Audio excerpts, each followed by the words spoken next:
चलिए अब सीधा रुख करते हैं दुर्ग का, जहां से हमारे संवाददाता सुबोध तिवारी हमारे साथ जुड़ चुके हैं। जी सुबोध जी, आज ऐसी कौन सी खबरें जो पूरे दिन सुर्खियों में छाए रहने वाली हैं?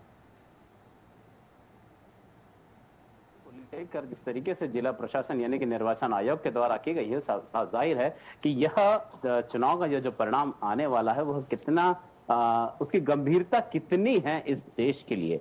बेशक जितने भी अभी एग्जिट पोल आ रहे हैं उसे विपक्षी पार्टियों के द्वारा मोदी एग्जिट पोल या मोदी पोल कहा जा रहा है, लेकिन कहीं ना कहीं वे अपनी आधारभूत या अपनी भूमिका को ही नगण्य साबित करने में लगे हुए हैं। होता यही है ना, जब आप कहीं किसी लड़ाई में हो, चाहे वो चुनावी लड़ाई हो या मैदान जंग हो, कहीं भी हो, यदि आप दुश्मन की तारीफों या उनकी बुराइयों में लगे हैं तो आप अपने आप को कभी मजबूत नहीं कर सकते। यह स्थिति कांग्रेस पार्टी की साफ दिखाई दे रही है। अब इस बीच अगर बात करें दुर्ग में जो शंकरा प्रोफेशनल यूनिवर्सिटी है, जहां के स्ट्रांग रूम में ईवीएम और डाक मतपत्र रखे हुए हैं, उनकी गिनती शुरू होगी। सबसे पहले तो डाक मतपत्रों की गिनती होगी, उसके बाद ईवीएम की बारी आएगी। बताया जा रहा है कि विजय बघेल ने कहा है कि इस बार उन्हें जनता का आशीर्वाद सबसे ज्यादा मिलेगा। दूसरी ओर राजेंद्र साहू का कहना है कि सभी वर्गों के सहयोग के साथ इस बार वे लोकसभा सीट जो है दुर्ग की उसे जीत जाएंगे। तो इस प्रकार से संभावनाओं और दावों वादों को लेकर लड़ी गई चुनाव के परिणाम मतगणना के ठीक शाम बाद यानी कि 5 से 6 बजे के आसपास एक पूरी तरीके से स्पष्ट रिजल्ट सामने आ जाएगा कि आखिर देश में किसकी सरकार बनेगी। और दुर्ग जिले की बात करें तो कितनी सीटों पर विजय बघेल या राजेंद्र साहू को बढ़त मिलेगी। ये तो रही राजनीतिक हलचलों की बात। दूसरी बड़ी बात है कि साइबर थाना तो खुल गया है।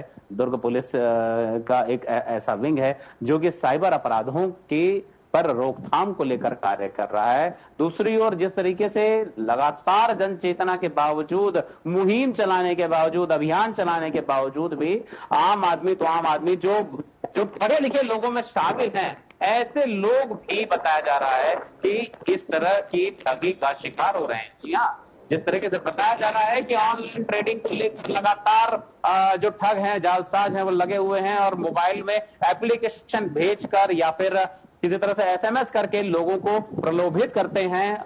उन्हें प्रलोभित करने के बाद उन्हें पैसा इन्वेस्ट करने की बात कहते हैं। तो इसमें केवल सरकारी कर्मचारी, छोटे मोटे कर्मचारी ही नहीं बल्कि बड़े पढ़े लिखे वर्ग के लोग भी शामिल हैं। डॉक्टर हैं, रिटायर्ड क्षेत्र के कर्मी हैं और सैन्य अधिकारी भी हैं। अगर कल की बात करें तो 1.25 करोड़ से ज्यादा का चूना एक हुड़को निवासी व्यक्ति को लगा है, जिसकी रिपोर्ट विलायनगर थाने में दर्ज कराई गई है। फिलहाल साइबर टीम के साथ बेसिक पुलिसिंग भी इस बात में लगी हुई है कि किस तरीके से इस तरह के ठगों का पर्दाफाश किया जाए। मधु जी, सुबोध जी, जाते जाते बात कर लेंगे थोड़ी सी मौसम की। तो मौसम को लेकर क्या कुछ पूरी जानकारी है? लगातार पारे में वृद्धि हो रही है, लेकिन कल जो बारिश हुई उसके बाद लोगों को थोड़ी सी राहत की सांस मिली होगी।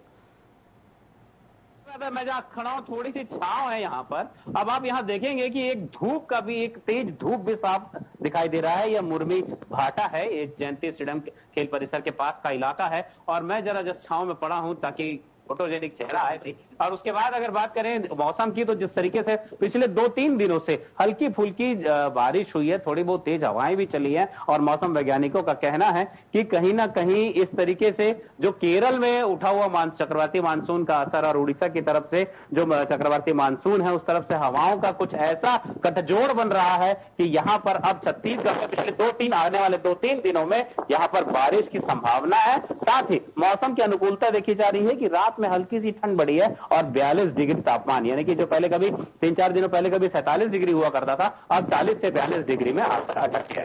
तमाम जानकारियों के लिए आपका बहुत बहुत शुक्रिया सुबोध जी।